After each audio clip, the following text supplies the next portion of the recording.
Dolcedo mérite bien son nom pour la douceur de son paysage. Les étrangers ont bien compris le sens de cette vallée et de ses villages, et ils contribuent à rendre la région de plus en plus belle et accueillante. Écoutez ce qu'ils en disent. Le territoire de la Ligurie occidentale est magnifique, et les Allemands y trouvent ce qu'ils n'ont pas chez eux. Ici, il y a des anciens villages, des oliveraies, la mer, la montagne, et tout est accessible en peu de temps. De plus, il n'y a pas de tourisme de masse, et chacun peut rechercher ce qui lui convient le mieux. Ceux qui sont clairvoyants ne peuvent qu'être d'accord, d'autant plus qu'ici, le culte des traditions a trouvé plusieurs personnes passionnées et compétentes. Notre narrateur est en train de construire un musée très particulier, le musée du foin. Depuis mon enfance, je suis très attachée au mont Faudo, où je me rendais en juillet et en août avec mon père pour couper le foin.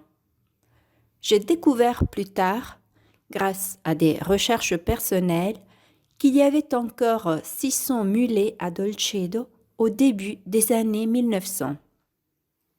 Ce grand nombre de bêtes était utilisé à la fois dans les oliveraies, pour le petit commerce local, pour le travail du moulin, le moulin à huile où le mulet faisait tourner la meule, et aussi pour le grand commerce avec le Piémont et le Nord. Les mulets devaient manger, d'où l'importance du foin. Sans foin, c'était comme si nous n'avions plus d'essence pour les voitures aujourd'hui.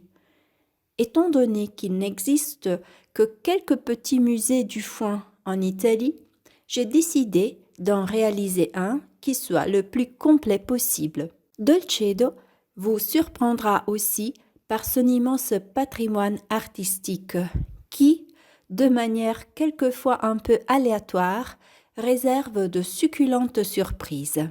En novembre 2016, aidé par une femme, nous étions en train de dépoussiérer le dessus d'une vieille armoire datant du XVIIIe siècle. En nettoyant, nous avons remarqué la présence de peintures sur les planches. Puis, en poursuivant, nous avons vu qu'il s'agissait de panneaux de bois peints. Nous avons appelé un restaurateur pour restaurer les planches et nous a rendu 3 panneaux peints. Et nous avons découvert qu'il faisait partie d'un ancien retable démembré. Des recherches plus approfondies ont permis d'identifier le peintre qui les avait exécutés. Il s'agit de Tommaso Biazacci, un artiste important de la fin du XVe siècle. Mais regardez aussi l'incroyable beauté de ce Christ en croix.